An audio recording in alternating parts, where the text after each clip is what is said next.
Today's 1071st day in the computer lessons of learning, hopeless to support your dreams. You're also allowed to become the person that when they become. Today, I speak about really some things are garbage in another person's hand, and the other person, the same thing they see as a gold. And a lot of times it's a choice. It's a choice. Is that will be a garbage or it will be a gold? I think that a lot of times we really miss the value of the things that we have available in front of us. We got familiarized with the things that's going on, and today we'll share 10 things that potentially we might be that we are not able to see the value yet. Because if we miss the value, we of course are not able to get the value that we deserve, because we really able to get that. So number one is unused potential or skills. So that means that at some point someone could really not never recognize the skill sets or potential they have. Other person could have exactly the same situation, exactly the same skill sets, exactly the same field, and he could see and realize their potential. What happens when a person there's two equal people and one person believes that they can succeed and another person do not believe?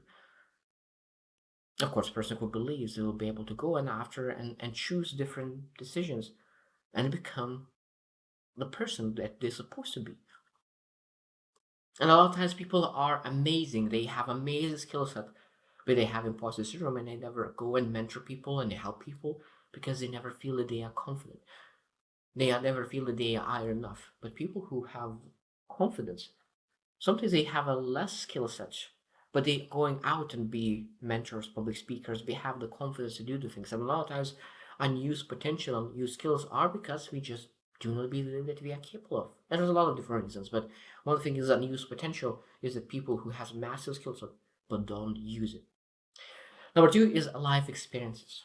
And I guess this is a thing that is much more common that people miss is that every single life experience some kind of brings some kind of benefit. Every single painful experience brings some benefit. I really love the saying that every single negative thing has an equal positive thing. So when you look into that painful life experience, what did that taught me? What kind of lessons and wisdom I could gather? Because people who see gold, they look at you. What kind of wisdom I could gather out of this painful experience? Where I could get the energy, where I could get the wisdom, where I could get knowledge, and all those things to really make my life better. That's very, very powerful. Number three is opportunities for learning. Now, some people want to run away from mistakes or run away from all the things that they did, and they don't want to do those things. So sometimes when we think about mistakes, we don't want to do mistakes. But people who really value learning, they always see mistakes as the best lessons. Because I love this thing that we learn more from mistakes than from successes. So that means if we understand that we'll learn more from mistakes. So we need to really look into it and go after and try new things and make those mistakes. So the most mistakes are when you're trying something new. Of course, when you do the same thing over and over again, it's very rarely you will make mistake. You will make maybe, but rarely. But if you really want to make mistakes, is really going out and making things happen. And that, of course, is opportunity for learning, acquiring new personal growth opportunities. Number four is time alone. Time alone. Some people don't want to have time alone. They start watching movies, they listen to music, they speak with other people. Like they just always try to avoid time alone for at any cost. Avoid time alone at any cost. And I think that is the worst thing because we're supposed to develop a relationship with yourself and self-awareness, self-reflection. All those is essential to achieve the best version of you. How are you supposed to really be able to achieve some great things if you just do not know who you are at the moment? Because a lot of times we put masks until we're able to put those masks down, but how are you supposed to put that mask down until you actually spend time with yourself? Sometimes it's painful to spend time with your own thoughts because we develop the habits and routines of negative thinking. I have a belief that a lot of times that negative thoughts is coming not from us. It's coming from evil, and then we need to really being able, because those negative thoughts it's a lot of times coming automatically. You don't need to create them; they just come. That's why we always need to be intentional, create positive thinking as well, just to make sure that we're able to really overcome all difficulties. But need to spend time alone to be able to really foster growth, foster creativity, foster all the best parts about us. Number five is criticism and feedback.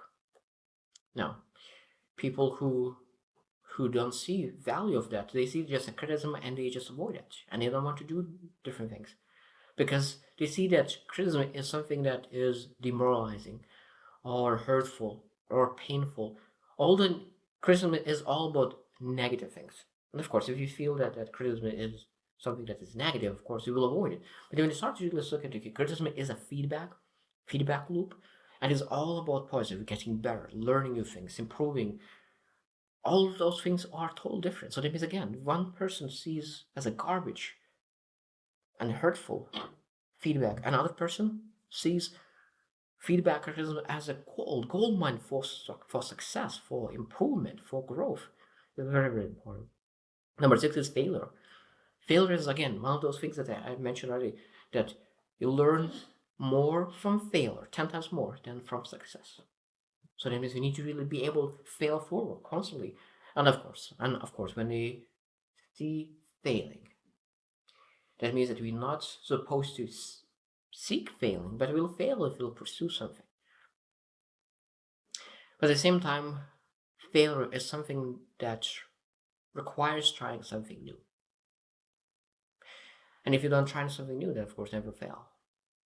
And failure is something that we need to really learn how to really not repeat.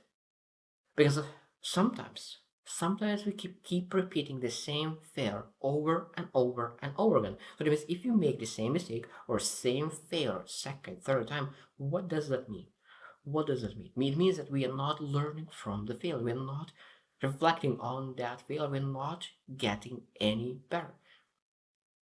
And that's very important to really learn that failure for to be better.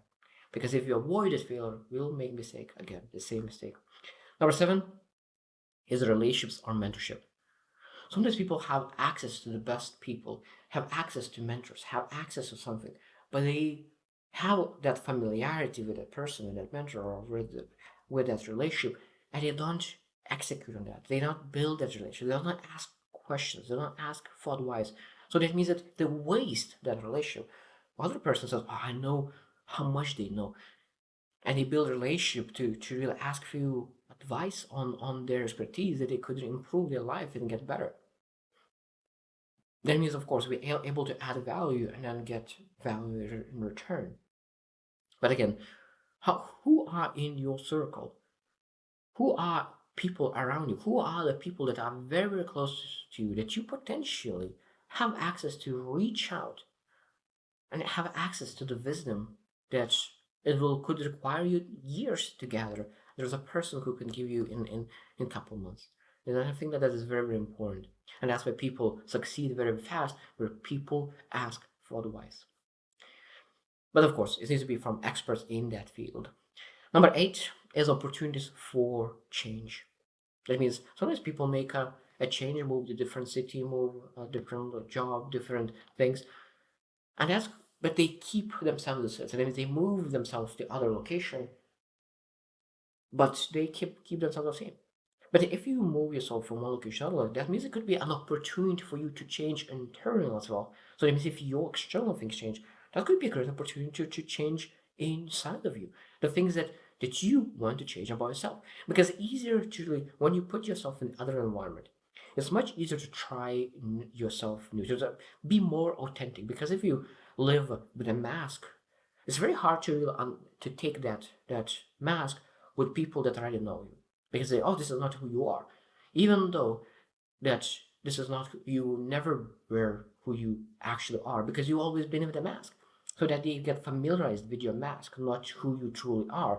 And when you really actually show who you are, they think that you are fake, that you're putting mask. And that is very interesting. And that's why when you're moving, there's an opportunity for change because people will not have any prejudgments who you're supposed to be because now you're able to be truly authentic you and no one will say anything. Number nine is creative ideas. That means that when we think about some ideas, some people could look into their ideas and it's like, oh, this is a garbage. But the other person with exactly the same idea, they could go out and really express themselves with the same idea. I think that sometimes we have such a high standards for our ideas that we even don't pursue those ideas, even though those ideas are very, very, very, very, very good. And we need to understand that. I think that there's two things: is that if a person is taking massive, massive action, of course, maybe we need to really build those standards up. But if a person is not taking any action whatsoever, we need to put those standards lower and lower until a person is able to take action, and later on be able to build those standards up. So of course, different person requires different things, but we need to really go with those creative ideas and take action those creative ideas. And last, number 10 is emotional vulnerability. And why is that important? People sometimes say like vulnerability is just for weak, but no, I truly believe that vulnerability is only for strong. Because if you want to build strong relationships, strong communication, deeper relationships, nurture relationships, we need to embrace vulnerability because that's really what allows to connect. If we connect only on surface level conversations, we will have surface level relations. But if you're able to open up and able to really share your feelings and emotions, you connect much, much more deeply. So I think that we miss gold if we do not share, if we do not show the vulnerability, if we do not show the strength that is hidden in actually vulnerability. And I think that there's, of course, there's more things that some people see that as weakness, or some people see as garbage, like vulnerability, but in actually, those are truly gold mines. And I hope that you will reflect as well. Maybe there you'll find that there's other things besides those 10 that really you find that other people think that okay, this is just garbage, but you find that there's gold in them because that's what it is. Some people just see things differently. That's all fine. That's we always growing and we're always improving, and they start to change perspectives on a lot of different things. So I hope you choose them in and see you tomorrow.